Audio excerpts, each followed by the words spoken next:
என்னை பொறுத்தவரையிலும் அவர் வந்து இந்த கேள்விக்கு நிச்சயமா அவர் வந்து பதில் சொல்லவே மாட்டார். அதை கடந்து போயிடுவார். ஏன்னா ஆதரவு கொடுக்குறீங்களா இல்லையான்னு கேட்டீங்கன்னா நோ கமெண்ட்ஸ்ன்னு சொல்லுவார். அதை தவிர அவர் எதுவும் சொல்ல மாட்டார். ஒருவேளை அவர் வந்திருந்தார்னா, அவர் வரேன்னு சொன்ன இப்போ 18, 19, 20 அவர் அனௌன்ஸ் பண்ணார் இல்லையா, வரமாட்டேன்னு சொல்லிட்டு, அது மட்டும் அவர் சொல்லாமல் இருந்திருந்தார்னா, என்னோட கணக்குப்படி இந்த தமிழ்நாட்டோட சிஎம் இன்னைக்கு சிட்டிங் சிஎம் வந்து சூப்பர் ஸ்டார் ரஜினிகாந்த் அவர் தான். வந்திருந்தார்னா, வரல, வேற வேற காட்சிகள் மாறிச்சு. அவர் வந்திருந்தார்னா அவர் தலைமையில தான் ஆட்சி அமைஞ்சிருக்கும். அதை நான் தீர்க்கமா நம்பினேன். Super sir. ரஜினி சார் சொல்லும்போது இந்த விமர்சனம் வந்துடும். மீமா நம்ம நிறைய பார்க்கலாம். வாழ்த்துக்கள் வாழ்த்துக்கள், நோ கமெண்ட்ஸ் இப்படின்னு சொல்லிட்டு எல்லாத்துக்கும் பார்த்தீங்கன்னா மீமா மாத்துறாங்களே, அது ஏன் அப்படி? அது ஒன்றும் இல்லைங்க.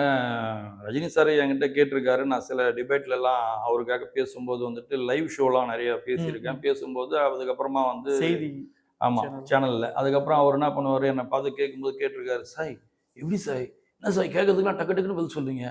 ஐயோ நம்மக்கிட்ட கேட்டாங்கனாக்கா ஒரு மாதிரி டென்ஷன் ஆகுது. திடீர்னு வரானுங்க கேட்குறாங்க, நம்மளால என்ன பதில் சொல்லுதுன்னு தெரியல, நீ எப்படி பேசுகிற அப்படின்லாம் என்ன கேட்டார். இல்லை நான் டஃப்பாக தான் இருக்கோம். அது லைவ்ல போகும்போது ரொம்ப டஃப்பாக இருக்கும். ஸோ பல கேள்விகள் கேட்பாங்க. நம்ம அந்த கேள்விகள் எதிர்பார்க்காத கேள்விகள் அந்த கேள்விகள் நம்ம டக்கு டக்குன்னு பதில் சொல்லிட்டோம். ஆனால் என் இடத்துல இருந்துக்கிட்டு நான் அந்த கேள்விகளுக்கு நான் டக்கு டக்குன்னு பதில் சொல்கிறேன். அவர் இடத்துல இருந்துக்கிட்டு அப்படி டக்கு டக்குன்னு பதில் சொல்ல முடியாது. பெரிய விஷயமாகும். நம்ம சொன்னா மிஞ்சி போனா இங்க இருக்கு. ஆமா, அவரோட பொசிஷன்ல இருந்துகிட்டு அவர் வந்து அப்படி டக்கு டக்குன்னு பதில் சொன்னாருனாக்கா, அவர் எந்த டக்குன்னு சொல்றாரோ அந்த டக்குக்கு ஒரு காரணம் கண்டுபிடிப்பாங்க. அவரும் வந்துட்டு கொஞ்சம் கலோக்கையில சில விஷயங்கள் போயிட்டாரு.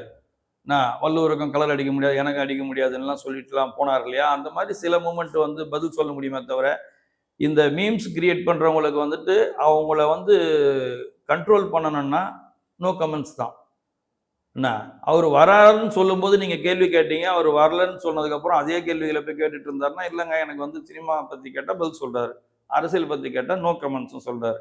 அது வந்து நம்ம மறுபடியும் அவரை போய் ஏன் நீங்க அது பதில் சொல்லலைன்னு சொல்லலாம் வந்து அது அவருடைய விருப்பம். அது மக்கள்கிட்ட ஓட்டு வாங்கி ஆட்சிக்கு வரணும்னு நினைக்கும் போது கேட்ட கேள்வி, அந்த மீம்ஸ் போட்டவங்க கேட்ட கேள்வி கரெக்டு. இப்போ வந்து அந்த ஐடியா அவருக்கு இல்லைன்னு சொன்னதுக்கப்புறம் அந்த கேள்வியை கேட்கும்போது அவர் சொல்ற பதில் கரெக்ட்.